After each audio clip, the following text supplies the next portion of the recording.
gasta um pouquinho mais. Não tem problema não. E aí, Ravi, você tá bem? Que bom. E aí, Rafael, você tá bem? Seu papai veio hoje, você viu? É, isso aí. Já passou seu aniversário? Não acredito. Pois nós vamos ter que esperar o outro aniversário agora para você ganhar presente.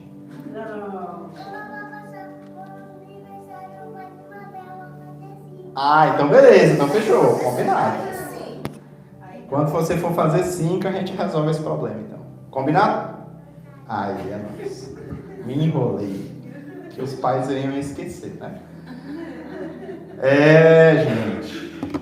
Hoje nós vamos falar sobre a história de Judas. Não, brincadeira. Cadeira só Cadê o banquinho? Pois é, né? Pois É porque falaram que não ia me enxergar se eu sentasse no banquinho, eu tô todo quebrado.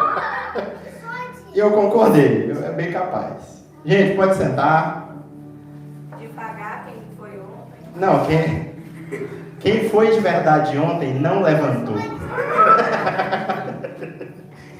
Quem viveu a montanha, entendeu? E está aqui hoje para contar a história.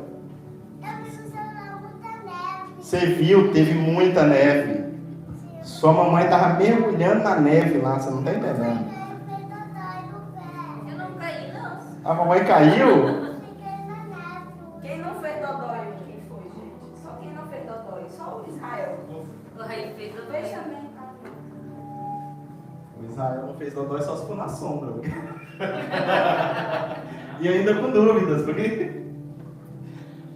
Rapaz, eu acho que a única parte do meu corpo que não está doendo é a minha sombra. O resto, tá tudo dolorido, você não está entendendo. Eu fui lavar o cabelo, doeu. Mas doeu porque eu tinha que levantar o braço, né? Não teve comida suficiente. Eita, gente. Abra sua Bíblia. Em Romanos, capítulo 8, versículo 28. Ô Samuel, guarda o spoiler aí. Valeu. 8, 28. Quem encontrou, diga, eu amo a Bíblia. Quem não encontrou, diga, eu também. Ó, tá chegando. Quem tá com a leitura da Bíblia em dia aí, hein? Uhul! Levanta a mão assim, ó. Só os que estão com a leitura em dia. Não, comecei no primeiro. Não, em dia. Não quer dizer que começou no dia primeiro.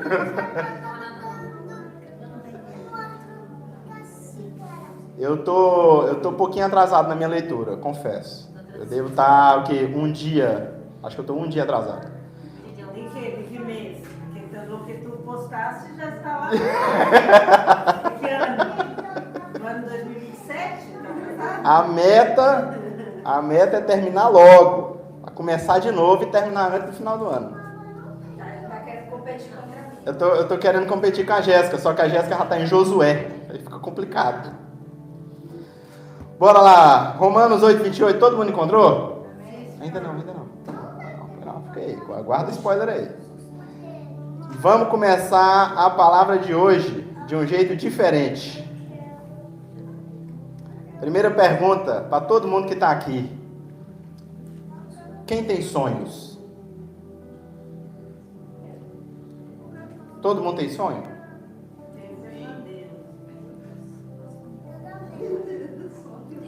É um tipo de sonho ruim, vamos dizer assim. Mas quem... Então, vou colocar de outro jeito. Quem tem um objetivo, quem tem algo que quer alcançar. Aí todo mundo, né? Aí ok. Eu e a Jéssica, a gente tinha um sonho de conhecer a Europa. Né? Qual que é o seu sonho? Qual que é o teu sonho, Israel? Fala aí. Esse é bom. E o teu... E o teu, Solamita? A mulher comigo. Fala, Joel, qual que é teu sonho? Familiar, profissional. Ah, um sonho. Fala um só. Subir o Everest. Além desse. Eu acho que é diferente, esquece. Tá bom já. Não ir mais pela vida, não. Não ouvir mais o pastor Ronaldo quando os convites vier. Eu e a Jéssica, a gente tinha um sonho de conhecer a Europa um tempo atrás. E aí a gente veio, conseguimos aí depois de muito trabalho, pagar umas passagenzinhas porrada. Nada que o cartão não divida em 12 vezes, na época. Viemos aqui, visitamos a mamãe da Jéssica, visitamos uns paizinhos aí por aí e tal, deu um passeio legal. E aí, depois que a gente veio, passou por uma tal de Barcelona, aí a gente chegou em casa, lá no Brasil, e falou assim, rapaz, eu acho que dá para nós morar naquele lugar. Vamos ver como é que é para morar na Espanha? E aí todo sonho, ele meio que é baseado nisso, se você for parar para pensar. O sonho, ele só vai se realizar se você tiver um plano por trás dele. Se não, ele não é sonho, ele é fantasia. Se você não tem um plano para realizar o seu sonho, ele é só uma fantasia. E pronto. E aí a gente começou um planejamento e começamos a olhar como que a gente faz para ir morar na Espanha. Deve ter um jeito. Se não, nós entra todo mundo aqui, chega lá e não deixa ele saber que a gente ficou lá. Vamos descobrir como é que a gente faz. E a gente começou a correr atrás desse plano para alcançar o sonho. Então, nada aconteceria automaticamente na nossa vida. Imagina, eu ficar lá onde eu estava trabalhando, a Jéssica ficaria trabalhando do jeito que ela estava, ali sem fazer nada muito, contribuinte para isso também. E a gente ia chegar na Espanha se a gente não tivesse mudado nada? Sim ou não? Não. Muito provavelmente não. Se eu não tirar esse copo daqui, ele vai sair daqui? Eu espero que não. Se sair, estão orando diferente. Então tudo na nossa vida, todo sonho, objetivo, ele requer que a gente tenha um plano. Mínimo. Às vezes, mínimo. Às vezes pode ser pouca coisa. Poxa, pastor, não tenho sonho nenhum, já realizei tudo que eu queria. Parabéns. Mas vamos lá, se o seu sonho é escalar o Everest, você vai começar a se preparar para beleza. Quanto que é para escalar o Everest? Quanto eu tenho que treinar para escalar o Everest? Quantas montanhas eu vou ter que subir? Quais são os equipamentos? Qual que é o custo? Aonde fica? E aí eu vou ter que me preparar para isso. E nesse planejamento, a gente vai começar a ter que tomar decisão difícil. Pera ainda. É melhor eu deixar de fazer isso aqui porque eu estou juntando dinheirinho aqui que eu tenho que pagar para ir para o Everest. É melhor eu abrir mão aqui de descansar no final de semana para eu ir treinando nas montanhas pequenas que tem aqui perto da minha cidade. E por aí eu ir ganhando experiência para poder chegar no meu sonho, que seja lá escalar o Everest. Então todo sonho, sem planejamento, ele é uma fantasia. Então a gente tem que dedicar tempo, a gente tem que dedicar responsabilidade e a gente tem que ter um sonho. E se você não tem um sonho, tem um sonho para o qual a gente foi chamado, que é para morar no céu. Então, se meio que não tem expectativa nenhuma, pelo menos esse você tem. E você vai ser chamado para ele. Você já foi chamado para ele. E aí é que vem a nossa leitura de hoje. Romanos 8, 28.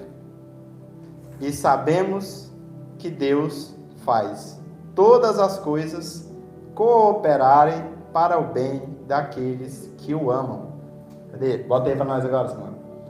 8:28. E sabemos que Deus faz todas as coisas cooperarem para o bem daqueles que o amam. E que são chamados de acordo com o seu propósito. Vamos ficar na primeira parte ali por enquanto? Então o contexto aqui é bem simples. O que estava acontecendo? Paulo ele escreve essa carta para os romanos. E ele vai dizer que, e aí a gente até falou disso em uma das pregações passadas, que as cartas de Paulo elas eram escritas para quem?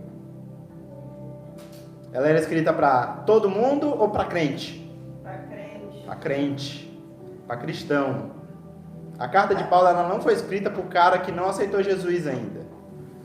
Elas eram escritas para igrejas, em sua maioria, para ensinar o povo o que eles tinham que fazer agora que eles são crentes.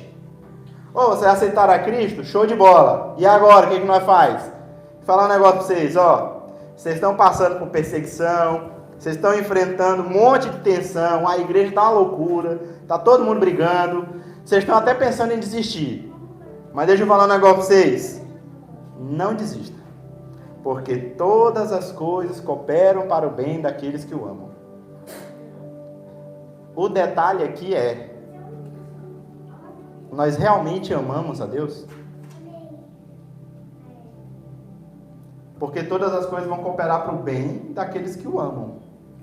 A gente está amando a Deus?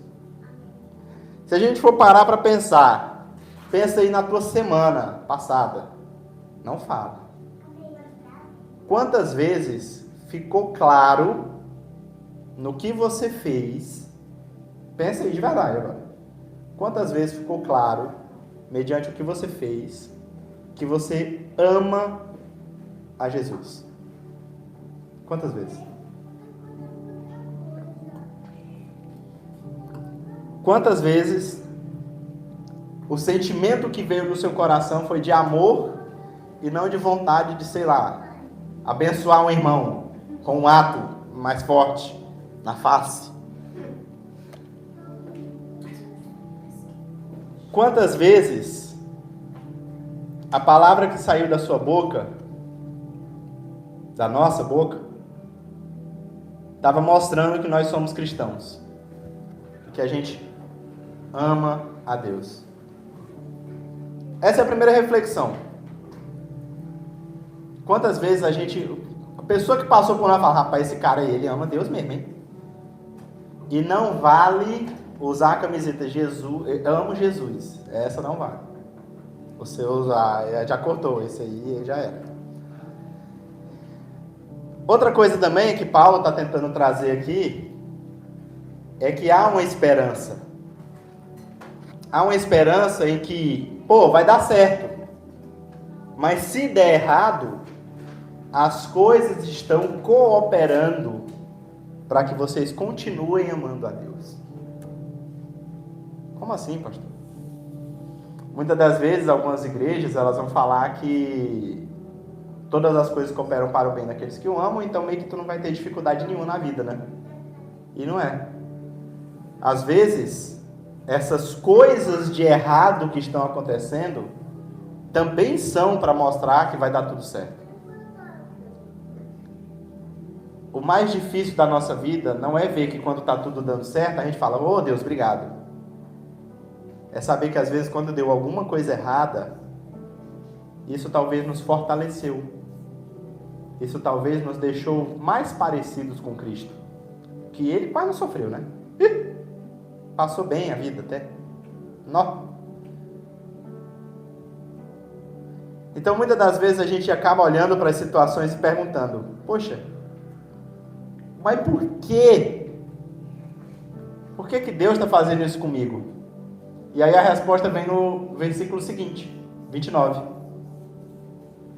Pois Deus conheceu de antemão os seus e os predestinou para se tornarem semelhantes à imagem do seu Filho, a fim de que ele fosse o primeiro de muitos irmãos.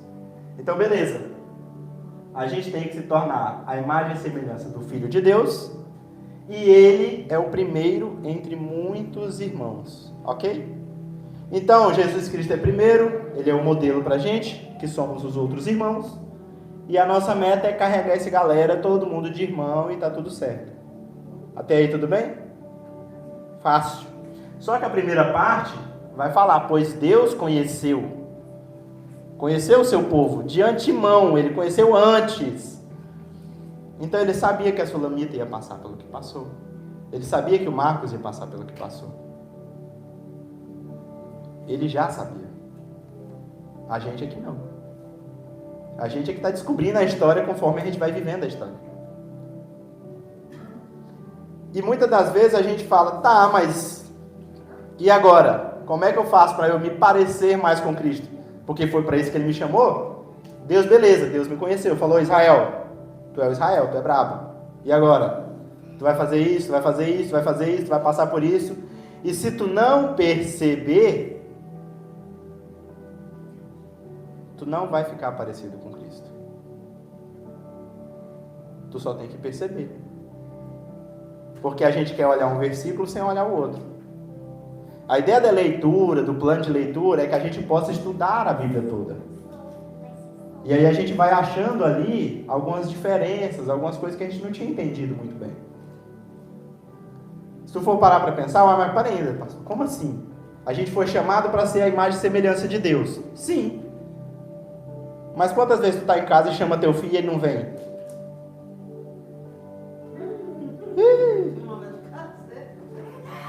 Quantas vezes tu já chamou teu filho e ele não veio? E ele está te ouvindo. Mas ele está te ignorando. E aí se tu volta para o verso 28, a gente vai brincar com esses dois aí, vai falar, e que são chamados de acordo com o seu propósito. Então, será que a gente está ouvindo o nosso chamado para o nosso propósito? Será que a gente está indo no caminho que nos leva a Deus?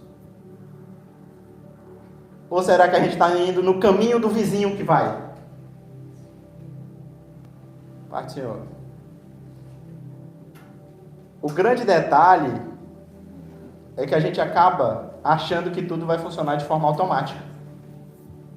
O grande detalhe da nossa vida é acreditar que nós estamos indo de forma automática. E a única coisa que tem na nossa vida de automático é errar. O pecado, ele é a única coisa automática na nossa vida. Se você não fizer nada, estou parado, aqui ó, parei, eu estou errado. Você já viu aquelas pessoas que não fazem nada da vida? Nada. Para nada. De modo algum. Qual que é a primeira percepção que a gente tem quando olha? Fala, não vai dar em nada. Então a gente tem que entender que a santidade, que é o nosso tema, né, do ano, ela também não é automática. A negligência sim é automática. Se você vê uma pessoa caindo, se você não fizer nada, você está errado. Mas fazer alguma coisa requer o quê? Uma ação. Opa, você te ajudei? Opa, caí também, olha só. A ideia é que tudo na nossa vida vem após uma ação, certo? Então a gente tem que entender isso.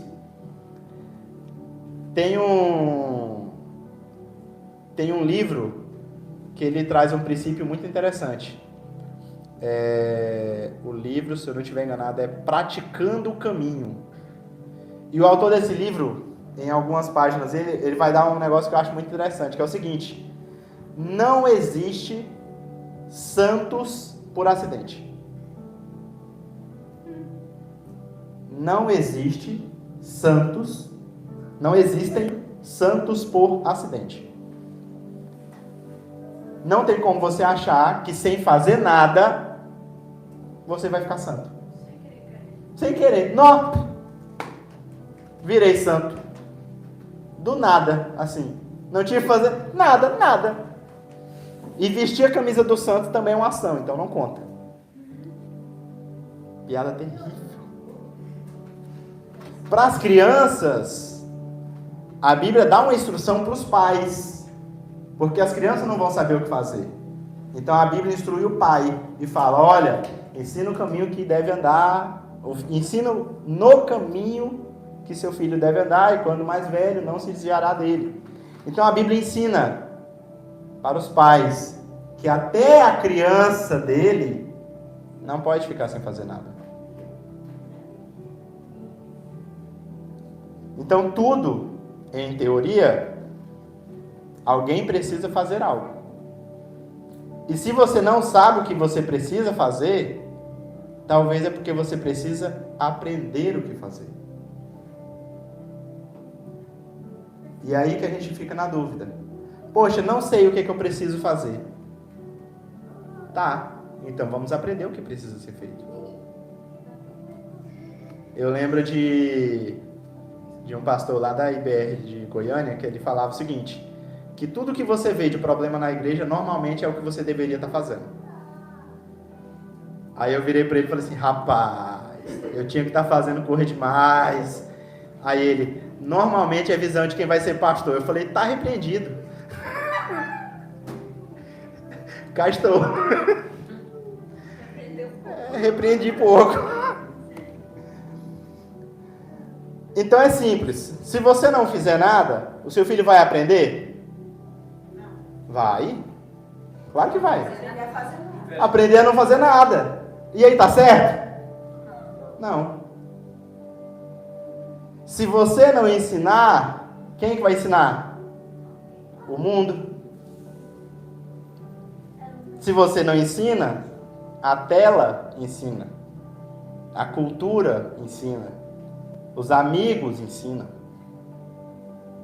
Se ninguém assume o volante espiritual da sua casa, ela não vai ficar neutra. Se você começa a dirigir o carro e você solta o volante dele, ele vai ficar certinho na pista, né? Se estiver alinhado, a mecânica tá boa, mas vamos supor que tá. Ele vai ficar certinho na pista, né? Até que chega a curva. E aí, você vai pegar o volante e assumir o controle, ou você vai esperar ver se o piloto automático vai resolver? Ah, eu tenho um Tesla, pastor, ele anda sozinho. Não. Tem uma inteligência lá dentro controlando ele para que ele ande. Então ele não anda sozinho. É você que abre mão do volante. E tem outra coisa conduzindo. A nossa vida é do mesmo jeito. Se a gente não assumir o volante espiritual da nossa casa, o mundo vai assumir. Se a gente não assumir que a gente precisa se posicionar, a nossa casa vai se posicionar. E esse posicionamento pode ser que seja de cabeça para baixo. Porque uma coisa é certa, vai acontecer. É igual a gente falou da corrida da outra vez, né? A corrida, ela tem uma chegada. E você vai chegar na chegada. Como você vai correr, aí é problema seu. Quer correr de joelho? Pai do Senhor. Ponta cabeça, não importa. A chegada vai chegar. E aí a Bíblia ela vai nos trazer lá em Josué 24, um versículo que todo mundo já ouviu com certeza. Josué 24, 15.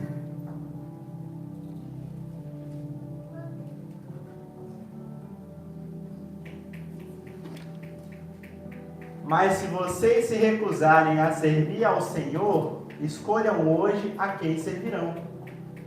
Escolherão servir os deuses aos quais os seus antepassados serviam, além do Eufrates, ou os deuses dos amorreus em cuja terra vocês habitam? Porque quanto a mim, eu e a minha família serviremos ao Senhor. Todo mundo já ouviu esse finalzinho, né? Eu e minha casa serviremos a Deus. Tem até musiquinha. Mas isso aqui não é uma promessa, isso aqui não é um versículo bonitinho. É Josué sendo cacete no povo e falando assim: meus irmãos, deixa eu falar um negócio pra vocês. Tá dando tudo errado. Nós estamos fazendo tudo errado.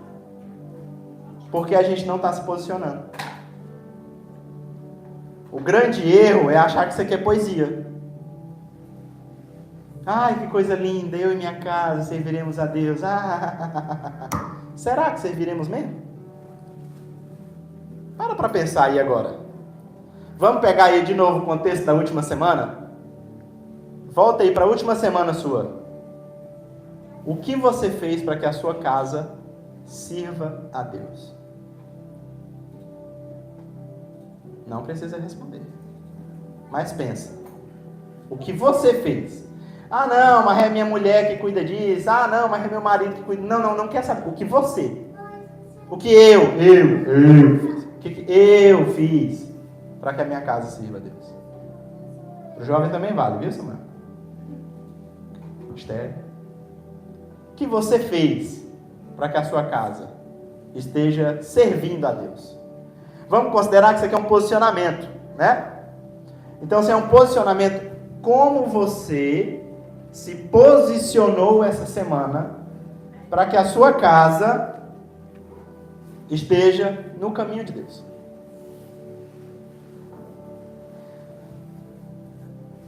Quer um contexto? Pouco antes do que estava acontecendo aí, lá em Êxodo, Deus está estabelecendo a lei. Ele está estabelecendo a lei e ele explica como que Israel tem que viver. Ó, galera, tem que ser assim, assim, assim, tá tudo certo, tá lá. O povo vai lá e aceita. Bora, é isso aí, Deus? Então vamos. Demora um pouquinho, já em Êxodo, lá pro 32, dá tudo errado. O povo faz um bezerro de ouro, começa a faltar fé, o povo começa a pegar os maná que caía, guarda, vira uma loucura, vira uma rebeldia.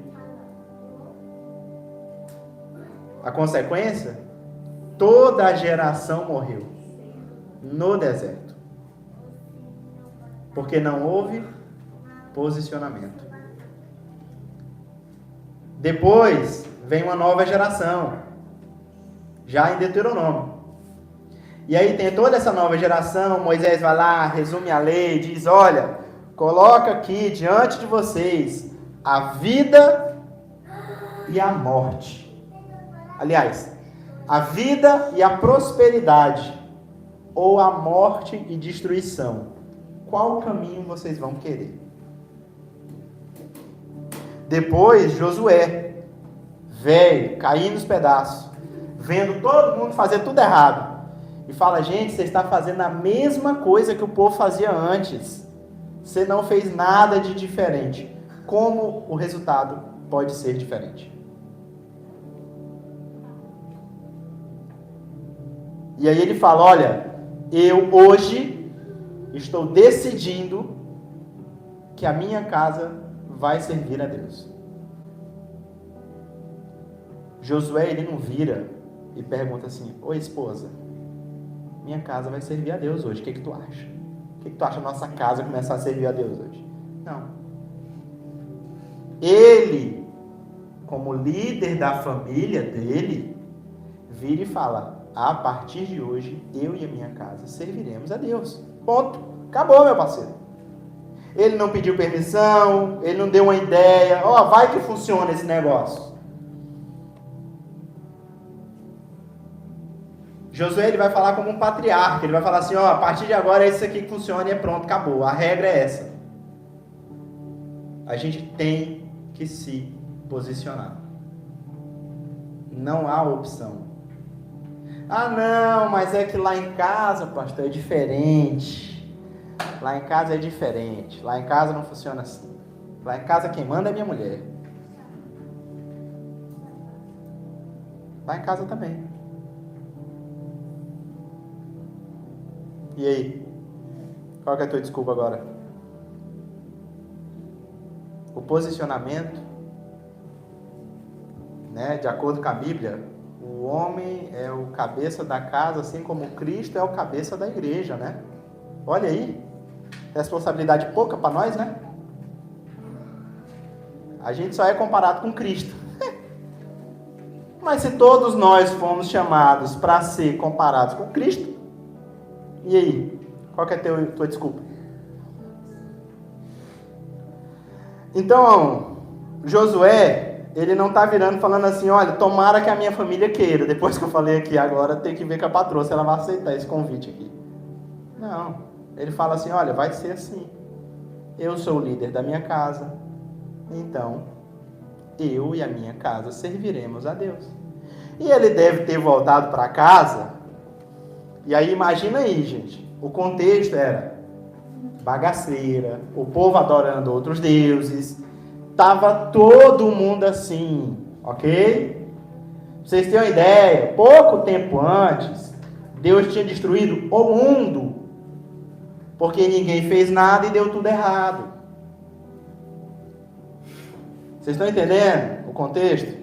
E aí o povo veio, saiu do Egito, foi, deserto, aí galera, fomos salvos. E deixaram de fazer o que tinha que ser feito, e de novo deu errado. O posicionamento é importante. Aí Josué vira e fala assim, olha, eu não quero saber da família de vocês. Eu e a minha casa vamos servir a Deus. Deve que ele chegou em casa, isso virou uma discussão, um quebra-pau dentro da tenda. Mulher atacando os vasos, quebrando tudo na parede. Não quebra na parede, né? Passa direto. Mas o que vale a intenção. E ele falando, não, eu quero saber, pega esses ídolos que veio do teu pai aí, vamos quebrar tudo, eu não quero saber de nenhum. Nós vamos servir a Deus agora. Aí vem a pergunta, né? Qual foi a briga, discussão que você já evitou? Qual foi o confrontamento que você já evitou em nome de Deus?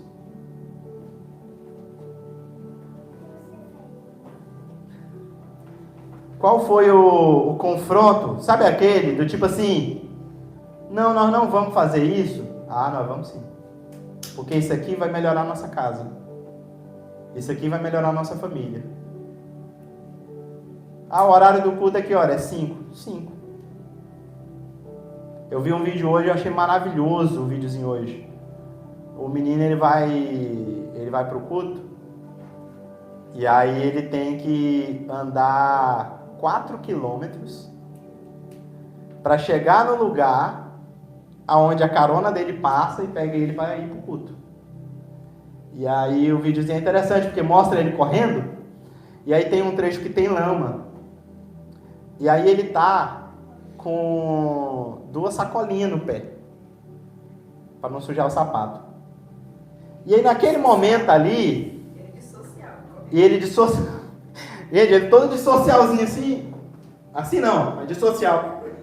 E aí ele tá correndo, com a sacolinha no pé, passando num lugar assim que tem lama, e indo pegar a bendita da carona dele para ir para a igreja. E aí o pensamento que me veio foi, esse menino, ele saiu de casa, ou antes, ele decidiu que ele ia para a igreja. Ele tinha um plano. Qual que é o plano dele? Ir para a igreja. Ok, o sonho, o objetivo, ir para a igreja. Tá, e o que eu tenho que fazer? Cara, olha, eu preciso de carona. Tá bom, onde que a carona passa? Ah, o mais perto é 4 km daqui. Show. Então eu tenho que chegar lá quando ele estiver passando. Então eu tenho que me arrumar, eu tenho que ajeitar, vai ter lama no caminho, eu já estou preparado, já estou com a sacolinha pro pé, vai ter desafio, eu já estou levando aqui a jaqueta na bolsa, porque se chover eu já estou com a capa, vou chegar lá. E ele chegou. Ele foi.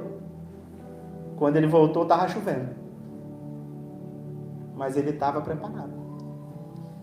O grande detalhe é que a gente acaba deixando de se posicionar porque a gente quer ser o boa praça. A gente quer evitar o conflito. A gente quer evitar a discussão. A gente não quer ir para a igreja, não. Então não vai, meu filho, fica, descansa.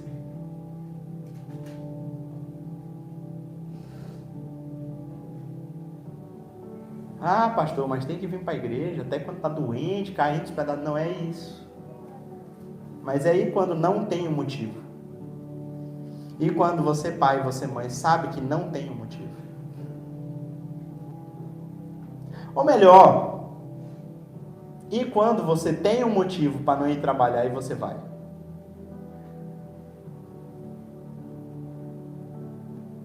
Pastor, subi uma montanha, desci sol bagaço, me quebrei todo. E aí? Aí no outro dia eu fui trabalhar, que eu não tinha escolha. E para a igreja? Não, para a igreja tem escolha. Para a igreja, eu vou descansar um pouquinho, botar as pernas para cima. Teve gente aí que veio de chinelo. Eu trabalhei de manhã. Olha aí, ó. Era para ficar esse brilho. Todo mundo olhando para o seu pé. Não, brincadeira. Então a gente tem que entender que há uma responsabilidade cobrada de nós. Todos nós. Há uma responsabilidade que é cobrada de todos nós e para que a gente possa chegar em um determinado lugar. E de novo, a gente tem um objetivo. Pastor, eu não tenho um sonho. Legal, você tem um objetivo. É ir para o céu. Ah, mas esse aí eu acho que eu não gosto não. Então tu está no lugar errado. Eu não sei, eu tenho medo de altura. O negócio de ir para o céu não dá certo. Se a gente for olhar, toda a Bíblia ela vai tratar sobre compromissos, responsabilidades e o que você ganha com isso, ou o que você perde se você não fizer o que você tem que fazer.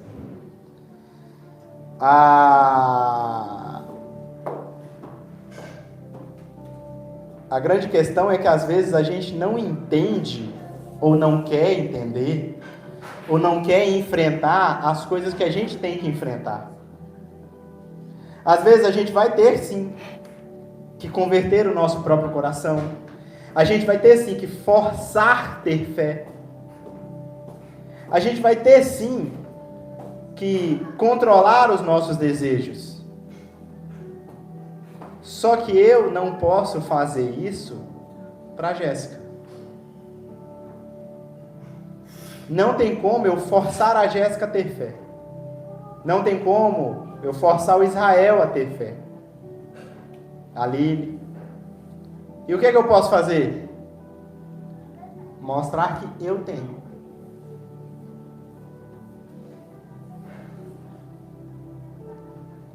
Olha, eu não acredito que dá para passar nessa ponte. Mas quando eu estava no carro com o meu pai, e só tinha 2 pinguelinhos de madeira assim, e era um caminhão, e ele vinha numa tranquilidade, e passava na ponte, cantando os hinos antigos, como se ele não tivesse a ponte para passar. É como se fosse só mais uma parte da estrada. Eu, morrendo de medo, mas eu olhava para ele, e ele estava aqui, ó, suave, aqui, ó, no caminhãozinho, umas 15 vacas em cima, tombando o carro para um lado, para o outro, e ele passa nos 2 pinguelinhos assim, como quem está fazendo, sei lá, qualquer coisa, tirando o carro do estacionamento. E suave, passava e pronto. E eu olhava para ele, rapaz, esse maluco tem confiança. Esse bicho é brabo mesmo.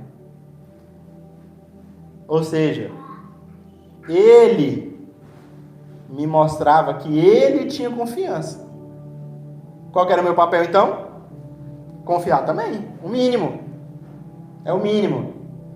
Poxa, estou fazendo isso aqui, ele está dizendo que vai dar certo? Então bora, vai dar certo, vai dar certo.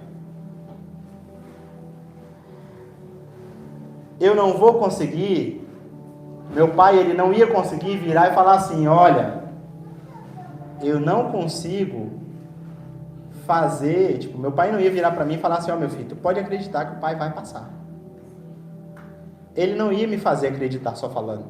Ele tinha que provar fazendo. Na nossa vida também é isso. Na nossa família também é assim. E a responsabilidade acaba, homens, caindo em nós, viu? A grande ideia de liderança, segundo a Bíblia, é que a gente tenha que ter a iniciativa. Lá em Romanos, a hora que a gente leu, vai dizer lá que Jesus é o primeiro dos irmãos. Ou seja, ele está sendo o início. Ele está sendo o primeiro e dando o exemplo. O pessoal que tem 2 filhos, com certeza já deu aquela assim no filho, assim, ó. Porque eu já ouvi isso muito da minha mãe. Tu é o exemplo para tua irmã. Tu é o exemplo para o teu irmão. Se tu fizer errado, ele vai crescer achando que o errado é certo. Para quem tem só um filho, vai virar e falar assim, se for menino, olha o teu pai. Se for menina, olha a tua mãe. Eles são os exemplos, porque eles são os primeiros. Quando o segundo nascer, vai falar o quê? Tu tem que ser o exemplo para o teu irmão, porque tu é o primeiro. Então, a liderança na Bíblia, ela vem disso. Você tem que ser o primeiro. Você tem que proteger. A minha mãe falava demais isso para mim. Minha mãe falava todo dia, tu tem que proteger a tua irmã. Dê o que der, tu tem que proteger a tua irmã. E eu tentei de tudo. Hoje ela está casada. Mas eu fiz o que dava. Graças a Deus está bem casado. Mas a gente tem que buscar proteger. Nós, homens, como líderes, como sacerdotes da nossa tendinha, a gente tem que buscar liderar. Mas não é chegar em casa mandando. Não é chegar em casa metendo o pé na porta e falando, agora é assim que funciona. Não. Você tem que ser o primeiro. O efeito sonoro foi ótimo. Você tem que ser o primeiro. Então eu não virei para a Jéssica e falei assim, nós vamos fazer um plano de leitura. Eu virei para ela e falei, olha, eu já li o primeiro dia, tu leu? Lê aí para nós discutir, para nós conversar. Eu não vou chegar para ela e falar assim, olha amor, nós não vamos para a igreja hoje. Por quê? Porque tu não arrumou nada. Não. Eu começo, pelo menos lá em casa é assim, eu começo arrumando as coisas da Lili. Bota lanche, bota isso, bota a bolsa, ajeita e tal, tudo. Aí a Jéssica, opa, tu já tá arrumando para ir para a igreja? Eu falei, já, porque eu tenho que sair mais cedo, tenho que fazer isso e aquilo outro para poder voltar e fazer. Então eu não estou cobrando dela. Olha, tu tem que levar nós para a igreja. Não. Eu estou indo e eu estou arrumando as coisas para que você vá também. Até falei isso no carro hoje com o Marcos. Falei assim, como assim, meu irmão? Referente a uma outra pessoa que eu não vou mencionar o nome. Como é que tu não arrumou as coisas para tua mulher poder ir para a igreja? Ah, pastor, não deu. Meu filho, toma atento. O líder da casa é nós, tu vai ficar esperando. Se fosse para ir no shopping, tava todo mundo arrumado. Quantas vezes a gente não já parou para pensar nisso? Quantas vezes, ontem para a gente ir para a montanha, 9 da manhã nós tínhamos que estar preparado para ir para a montanha. Eu acordei 8 e pouco. A Jéssica precisou ir lá me acordar? Não, eu acordei, eu tive um compromisso. Às vezes não acontece. E ainda atrasou. Pois é, imagina. Mas a gente tem que assumir a responsabilidade. E a esposa, pastor, como é que fica nessa história aí da casa? A esposa, ela dá a condição. Porque a mulher manda em casa? Sim. A mulher manda em casa? Normalmente sim. Mas se ela e o homem estão na mesma missão, ela está seguindo o que ele definiu.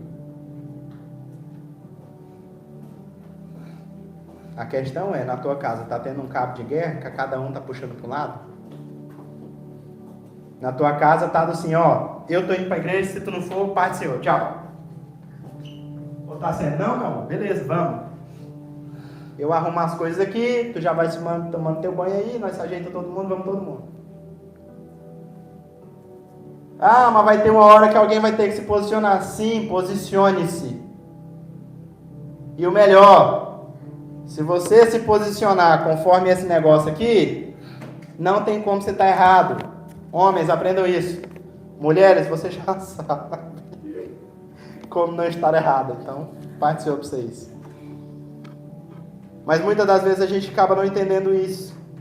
E o auxílio da mulher, às vezes, é deixar o homem quebrar a cara.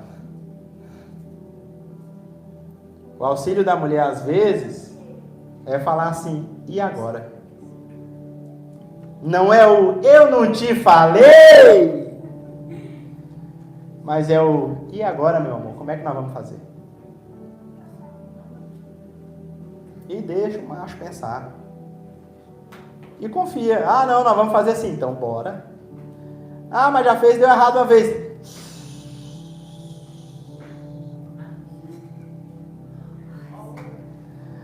Ai, pastor, mas a minha vontade é de pegar a cara dele e esfregar no asfalto quente nessa hora.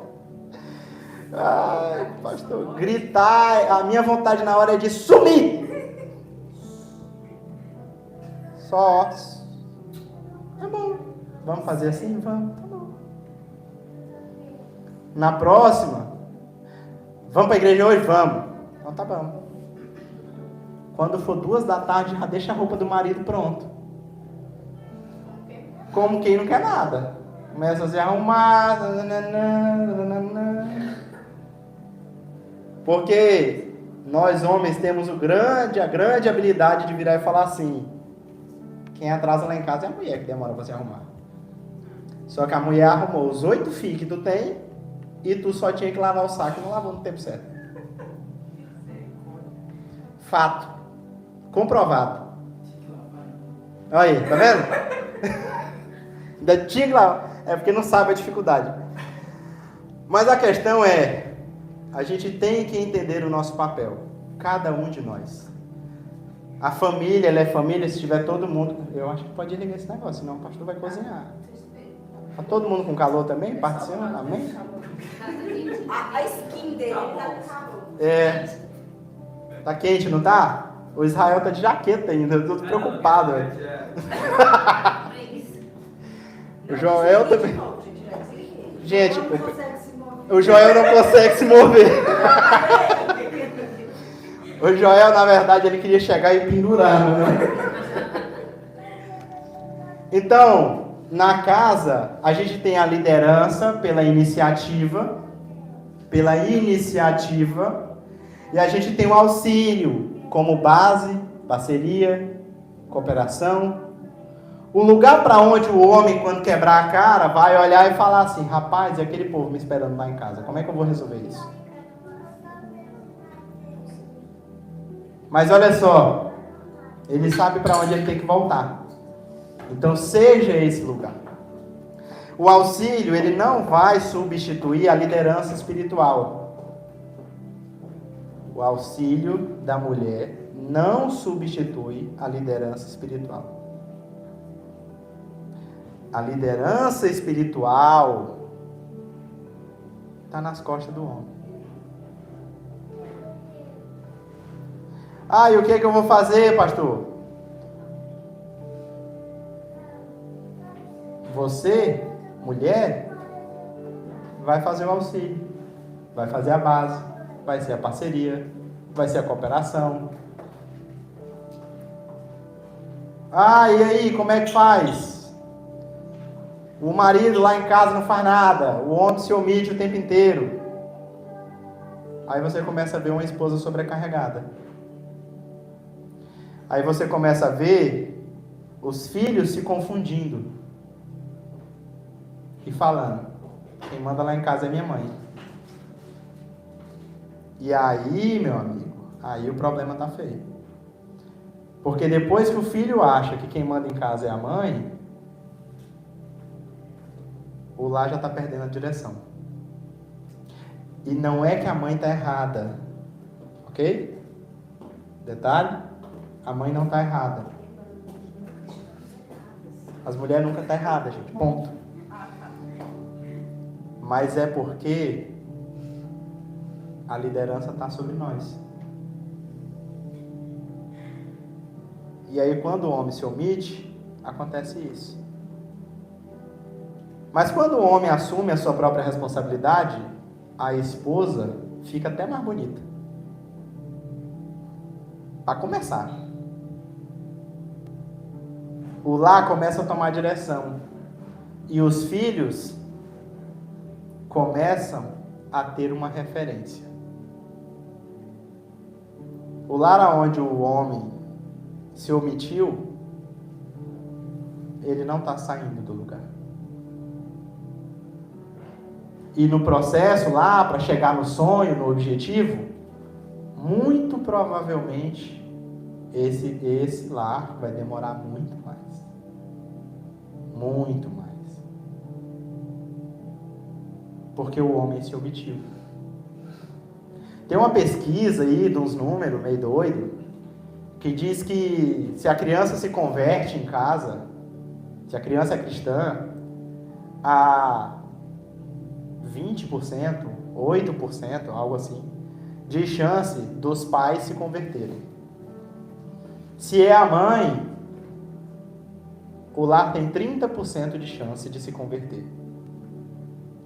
Se é só o pai, o lar tem 88% de chance de se converter. Tu quer mesmo deixar essa responsabilidade para tua mulher com 30% de chance? Ah não, teu caso é especial, só calma. Tu é o sol da manhã da tua casa, calma. Então aí vem ok, pastor, tá bom. Já entendi que nós homens estamos tudo lascados. E agora? Como se lascar menos? Né? Tutorial prático. Existem algumas práticas que a gente pode definir para a família em conjunto. E aí o povo vai começar a pensar, né? O pastor vai falar para ter mais tempo. Blá, blá, blá. Não, coisa pouca, gente. De acordo com a Bíblia, a espiritualidade, ela acontece por hábitos e não por eventos. Então o primeiro ponto é repetição. Repita. Faça uma vez, faça de novo, e de novo, e de novo, até que comecem a te seguir. A ideia da repetição é demonstrar que aquilo ali é o certo. Estamos fazendo. A Lili, ela tem um gatilho de que se... Filha, ó, em nome de Jesus, amém. Porque toda vez que ela escuta em nome de Jesus, a próxima palavra é repetição. Provavelmente o seu filho tem algum comportamento que ele já faz em virtude do seu. Eu, quando era adolescente, vamos colocar aí, todas as vezes que eu escutava o portão da casa onde a gente morava abrindo, eu desligava o computador, corria para a sala, já depois que estava tudo arrumado a casa, claro, corria para a sala e ficava esperando minha mãe entrar. Quando a minha mãe chegava, eu escutava o barulhinho da porta destrancando, eu corria e falava: nossa mãe, a senhora chegou? Posso jogar agora? Aí ela: tu não jogou hoje? Eu falei: pois é. Estava esperando a senhora chegar, porque eu acabei de arrumar a casa.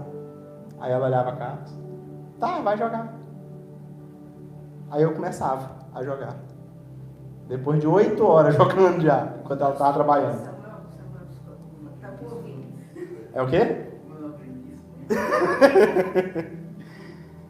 E aí, o seu filho provavelmente também tem comportamentos que ele faz em virtude da sua atitude. Um belo dia, a minha mãe descobriu. E ela levou o adaptador da tomada do computador. E aí eu fui. Feliz. Pá, arrumei a casa. Cheguei, fui ligar o computador não ligava, não dava sinal. Eu falei, uai mãe nada. Na hora eu cacei, não achava adaptador em lugar nenhum. Eu falei, como é que eu ligo para minha mãe no trabalho e vou pedir para ela, perguntar para ela onde está o adaptador? Pensei. Quando ela chegou, eu falei assim, mãe, até que fim a senhora chegou? Aí ela, sim, cheguei. Eu falei, não, ó, a casa tá um brinco. Lavei até as paredes hoje. Aí ela, agora meu filho pode jogar. Eu falei, então, a senhora sabe onde é que está o adaptador da tomada? Porque parece que não está ali. Aí ela, como tu sabe? Eu falei, não, porque quando eu estava varrendo embaixo da mesa do computador. Segue na mentira. E a mãe Aí ela, mamãe também não sabe não. Aí 2 minutos depois o adaptador estava na tomada lá. E ela escondia em cima do guarda-roupa, na porta da direita. Mas não precisamos chegar até lá. A questão é, qual que é o exemplo? Qual que é a atitude repetitiva que está acontecendo na tua casa, que está mudando a tua família? Qual que é a atitude de conversa que você vem tendo com seus filhos, que está mudando a atitude da sua família? Qual que é a conversa com a sua esposa, ou com seu esposo, que você está tendo, que está mudando a atitude da sua família? Ou seus filhos acham que você só conversa quando é para resolver problema? Ou seus filhos acham que vocês só conversam quando está brigando? Qual que é a atitude repetitiva que está acontecendo? E aí, beleza. Esse é o primeiro ponto.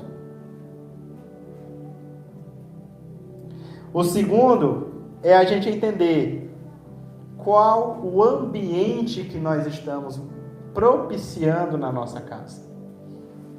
É um ambiente em que a gente chega e já está chateado? É um ambiente que a gente já chega... o trabalho hoje foi terrível. Quer falar com ninguém não? Ninguém fala comigo. Porque o ambiente da nossa casa também tem que ser discutido. E ele molda. E ele muda. E ele transforma. Então, o que está entrando na sua casa? Quais são as coisas que os seus filhos estão trazendo e você está permitindo ficar lá? Quais são as coisas que você está trazendo e permitindo ficar lá? Quais são as coisas que estão sendo normalizadas?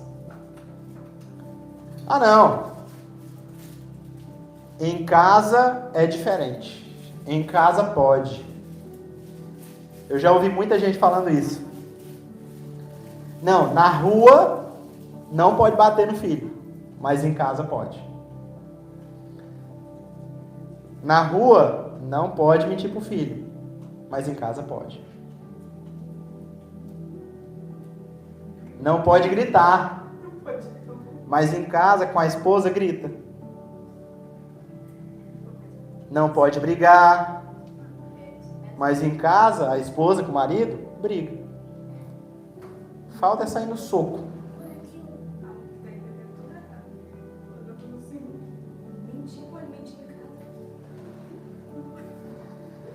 A questão é que a gente volta lá naquele detalhe de Hebreus 11. Aliás, Hebreus 12. De que nem tudo é pecado, mas muita coisa é peso. E a nossa falta de posicionamento acaba deixando que a nossa casa fique cada vez mais pesada. E aí vem o detalhe. Porque somos nós mesmos que vamos carregar esse peso. Então, o que tu tem feito na tua casa para ficar mais leve? O que a gente tem feito na nossa casa para que fique mais leve? É o compromisso diário. Quase, né?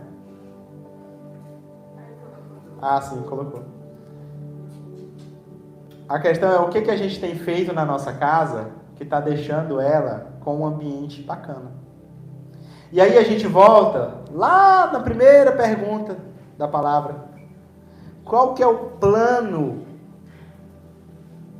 para você cumprir seus objetivos?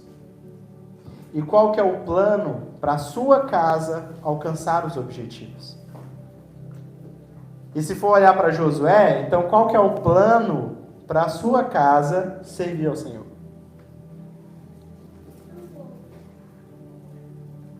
Não adianta eu só falar, olha, beleza, eu e minha casa serviremos a Deus. E pronto. Nunca mais eu li a Bíblia, nunca mais eu falei nada de bom. Simplesmente botar uma camisa escrito isso, botar num quadro, botar em casa, não vai resolver. Não é garantia de perfeição. É só uma frase decorativa. A realidade é a gente ter um compromisso diário, a responsabilidade assumida com a nossa casa. E aí vale para os dois. A esposa com o marido com a esposa, os filhos com a casa.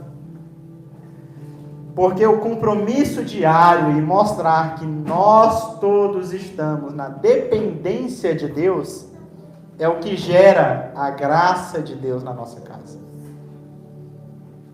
Eu só acreditar que a Jéssica vindo para a igreja sozinha resolve? Não resolve. Porque se fosse a Jéssica sozinha trabalhando, também não ia resolver. Mas por que indo para a igreja resolve?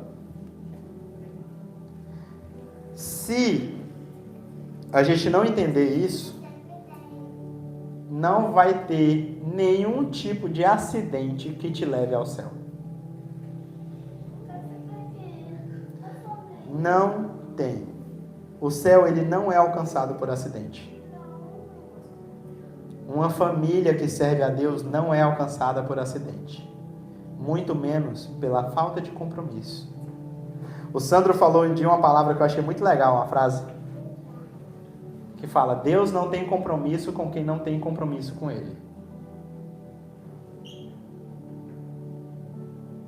E aí a gente volta para Romanos 8, 28. Vai, 3, 2... Romanos 8, 28. E agora? 3, 2, 1 e... Calma aí que eu vou... Perdeu todo o sentimento do Rodrigo. Aí foi. Ah, vai fazer de novo, né?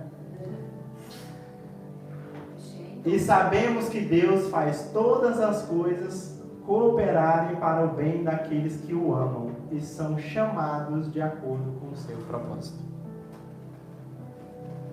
Então, se você não está mostrando que ama a Deus, dá igual. O posicionamento é simples.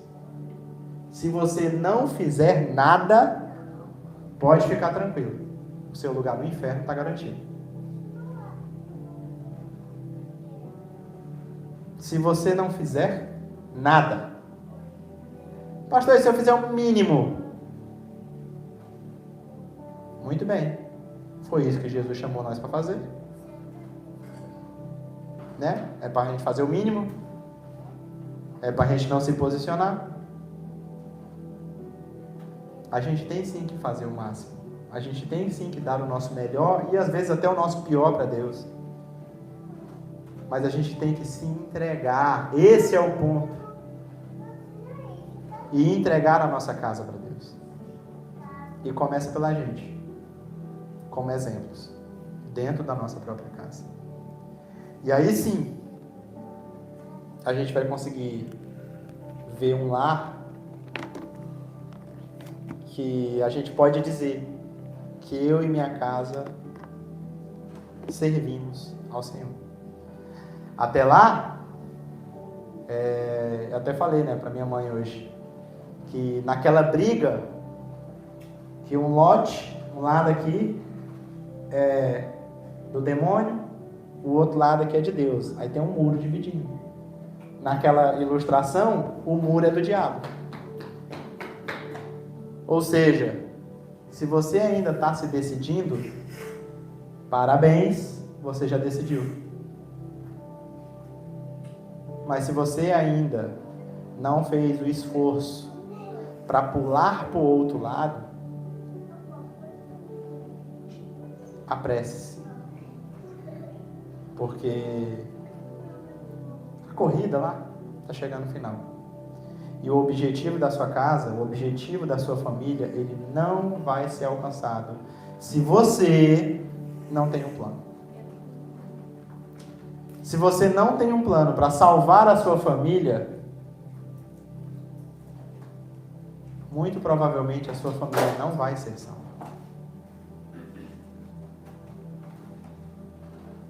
E lembre-se, você faz parte da sua família. Se você não tem um plano para que tudo aconteça, nada vai acontecer. Então que nós possamos nos posicionar e que essa seja só a primeira de várias mensagens que vamos ter nessa nova série relacionadas à família. Que a gente possa realmente entender como em família é que nós serviremos a Deus. Até porque aqui, pelo menos, eu considero que todo mundo aqui é uma família. Amém? Amém. Amém.